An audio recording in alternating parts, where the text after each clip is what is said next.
Hello, my name is Aaron Patrick and I'm a committee member of the Harvard Club of Australia. Over the last 12 months, the Harvard Club has been undergoing a review of its structure and operations. As a result of this review, the committee of the Harvard Club is proposing major changes to how the club works and how it's structured. The objective of these changes is to allow more people to get involved, decentralise decision making, and make the club more effective at representing interests of Harvard alumni in Australia, Harvard University, and ultimately Australian society. What follows is an edited presentation given by the club's president, Justin Greiner, explaining the process that we went through the strategy and the changes that we hope to make. I hope you enjoy it, and I also hope to see you at an event soon. Bye-bye. To sum up for me what this is about, this presentation, the strategy that we want to lay out tonight, is about raising our aspiration for impact. So we want to raise it. The club is a great club already. We want to take it to the next level. We want to build on the foundations that we've already got. We want to reach our full potential. So we've identified where we think there's a gap in terms of what we currently do and the potential that we have. And we want to make a bigger difference. And we want to make a bigger difference for members, firstly, for Harvard and for Australia. But here's our challenge. 2,178 alumni. Of those, 1,357, so about 62%, at some point, joined the club. At some point. But our ability to keep them was about 40%. So of those 1,357, today about 550. Now, this here talks to sort of how we then connect with those 550. Of the 550, about 48% have attended or participated in one event that we call a participator. Of that 263, only 97 are active in that they're coming to, say, more than one event, on a regular basis. Or they're involved in the club in a different way. And of that 97, of the 553, only 45, so 8% of our membership are contributors. And what we would say a contributor is someone who says, I'll be on the panel of the Menzies Scholarship, or I'll stand for council, or I'll organise an event, I'll organise the mentoring group, and so on. So, you can see that our participation really means we're operating below full potential. And our economic model is fragile. I mean, our economic model as a club is actually just your membership dues. All the events and so on basically break even for us. And this is where we've got to on mission. That mission is fundamentally for the Harvard Club of Australia about making a difference as a Harvard community in Australia. And the core of the mission is our members. So we start with being for members. And what we talk about here is we want to extend this wonderful experience that we all had and had the great privilege of going through life's journey. That's our starting point. That's why we exist. But we also recognised the opportunity, and we felt the goal of enhancing Harvard's reputation in Australia, and we'll come back to why that is, but some of these questions about how we broaden the church goes to that. And the third part of our mission is what we're doing for Australia, about making a worthwhile contribution to Australian society, and having a club that makes that really easy, whatever it is that you're interested in doing, however you want to give back. Obviously our quality and the fact that what we have called out for a while, I think, Tom, is this is a club full of leaders. There are many Australians who go to Harvard, and some of them go for a one-week course. The great example we've found is the Women in Leadership course. To come back to the challenge that was posed earlier. There's a one-week course, very well represented, very well attended. Australians tend to attend as a higher proportion of other countries. Some women went to Harvard. They came back and said, we'd like to join the Harvard Club. And the Harvard Club said, sorry, that your course doesn't fit our definition. So what did they do? Because they're leaders, and they formed their own club. And this club now has 60 women. I don't think there may be one or two, but 60 women. And they have their own club. Now that makes no sense.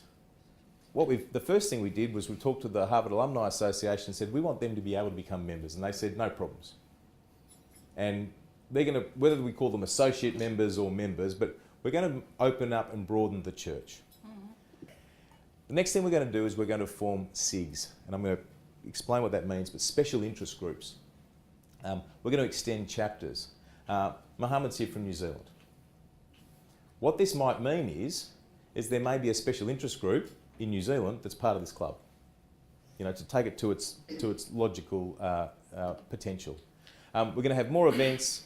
We're going to provide more professional development opportunities. And how will we know we've been successful? More members, more participation, and more satisfaction.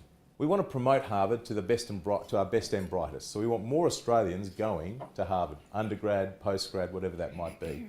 We want to build better relations with students who are at Harvard and forge better links to the schools that are over there. The schools work in these sort of very siloed way. The feedback, the scholarship that we get the best feedback from are our high school principals. We send 3 high school principals from public school to Harvard. And they come back and it has a wonderful impact on their community, their local community and so on. The members love listening to their stories. Yeah. And that's great. Yeah. But we said, rather than sending 3 principals to Harvard, what about if we brought professors here and we educated 300 principals? Yeah. And so that's what we're talking about here, and we're also talking about health sciences and some others. How can we scale this in a more meaningful way, as we have done with the For Purpose and the Program for Leaders? Yeah. Distributed leadership model, the how, right? So big ambition, big plans, how do we do it? This is a busy slide. There's 2 slides, I'm going to walk you through them. Our principle here is that from a governance perspective, we continue to have a president and we have 5 vice presidents, and you'll see the 5 vice presidents are basically running the 5 missions of the club. So on the left-hand side, we've said a vice president for what we're calling subgroups.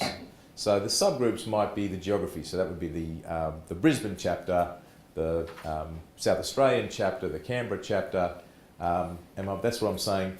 You could easily have a New Zealand chapter, right? You know, and so all the special interest groups we just talked about would all come under this person.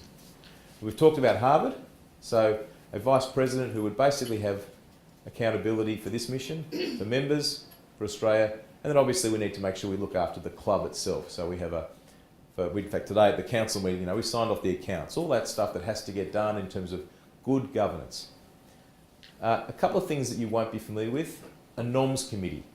As we go through this transition, we recognise there are some new roles and so on, so we've got a nominations committee just to help work on succession and filling roles. So they're there to sort of help the club get through. It's probably an 18-month committee, just to help us as we roll through this, because the truth is, we want to make this change, we want to make it at the speed that works for the club. So there's no desire to suddenly go to a massive new club. We're just going to do this at a pace that works, and that works for members, because the truth is, if the members don't put their hands up, it's not going to happen. So we're really clear about that. And we've called out Susie over here as well. The plan is to keep the president, currently the president has a 2-year tenure, keep that exactly as it is today. Mr. Shi.